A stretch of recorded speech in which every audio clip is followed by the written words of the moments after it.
Okay, we're watching on board with Elio Castroneves now heading to turn number 1. He's going through the chicane right now, Mike, over the railroad tracks into the rough part, heading down to turn 1. Obviously, Tony Kanaan's going to be behind Braking zone here, coming up. Getting ready for the braking zone. Elio moves to the inside, now to the outside. Whoa! Oh, yeah. So Tony Kanaan literally flew over the top of Elio's car.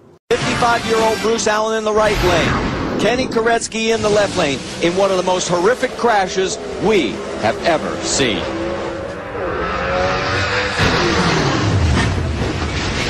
What happened here, Mike? Well, what happened was Bruce Allen in the right-hand lane got the car a little bit loose and it moved over towards wall out of the groove. When he went to correct, it was basically with no downforce. It rotated the rear end of that race car around, trying to spin it out. Then when he hits the rubber in the middle of the racetrack, he tipped it up on his side. Kenny Koretsky just basically T-bones him in just a horrific accident right there. He dominated last week, Marty. Didn't get the win, but it looks as though he's got a little redemption in mind here tonight. Oh, look out as he has a tire situation. Here comes Edwards right into it. They cross the line, and guess who wins the race? Stenhouse.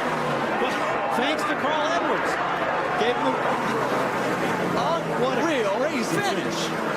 Sadler comes across the line third, Wise fourth, Almirola fifth, and Reed Sorensen wins the $100,000 in the dash for cash.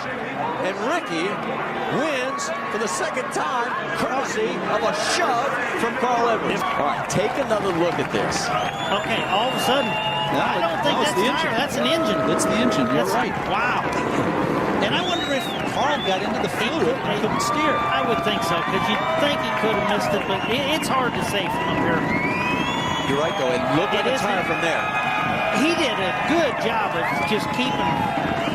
He had smoke and oil, I guarantee it. So, just couldn't miss him. All right, let's just listen this time from Carl's perspective.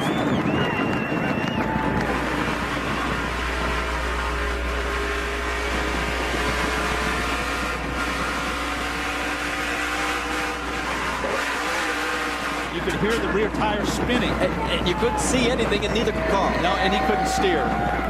Late, hasn't he, celebrating the birth of his most recent child? Sheldack just locks him up, and look at the speed he hit the fence with. Takes Foster with him. Oh, that was nasty. He's cleared the fence. He's on the other side of the fence. Look at the top. Gunter Sheldack has gone straight on at turn 1 at Road America. And this is a point where we knew now they're on the brakes. Look, the Mazda's on the brake. And Gunter looks like he got on the brakes very late and then just locked them up. Oh, my God, all the way over the top. You saw the Mazda dip down, and Gunter's car definitely didn't really start to slow down.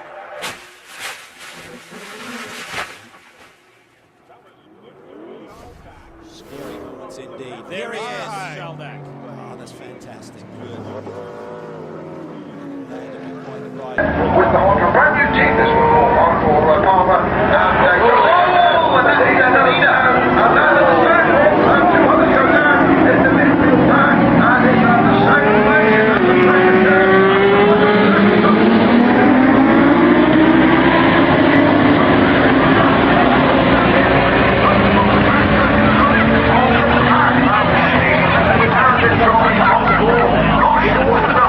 Angelelli already in the cockpit, set to go. His return to the Rolex Sports Car Series. Oh, we have lost the Brumos car, the 59, and one of the Racers Group cars. It's the 67. Yeah, and that's right at the, oh boy, that's a mess. They're into the styrofoam barriers.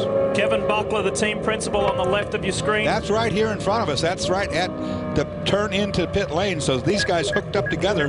Look, and someone spun on the pit lane here. That's Didier Taze, I think, is it? Oh, someone else goes. Crash. The 33 has gone. And another one. As well. There goes the Steve two. Earle and the two of Milka Duno.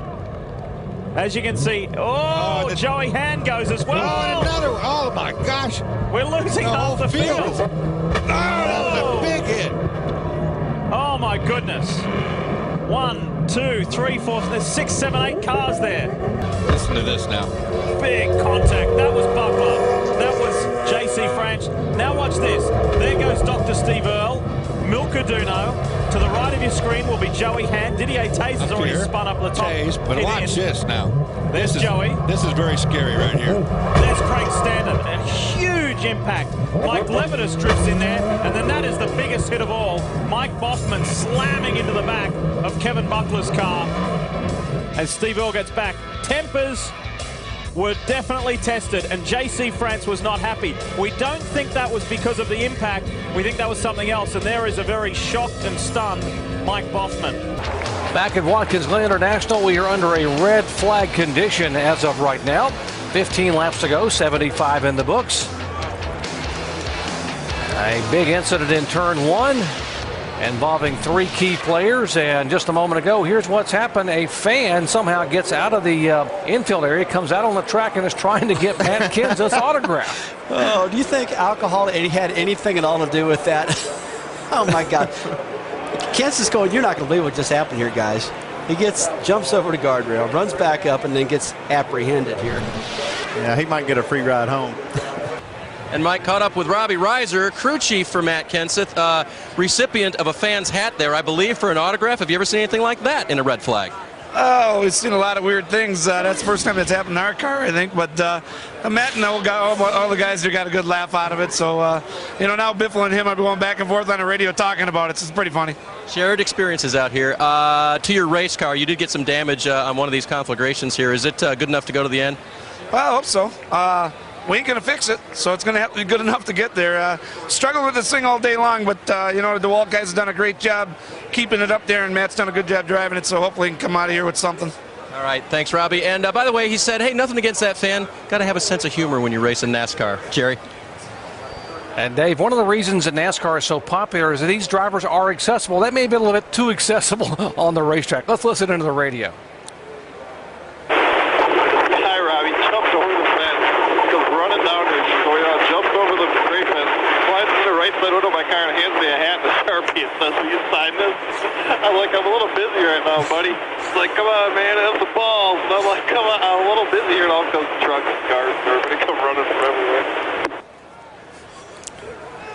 Does that ever happen to you, Rusty? Anybody ever come to you? No, that's never happened to me. That's just amazing. And they'll think about that and laugh about that for a long time. Monday afternoon, when these guys all go to lunch, that'll be the story at lunch, that's for sure.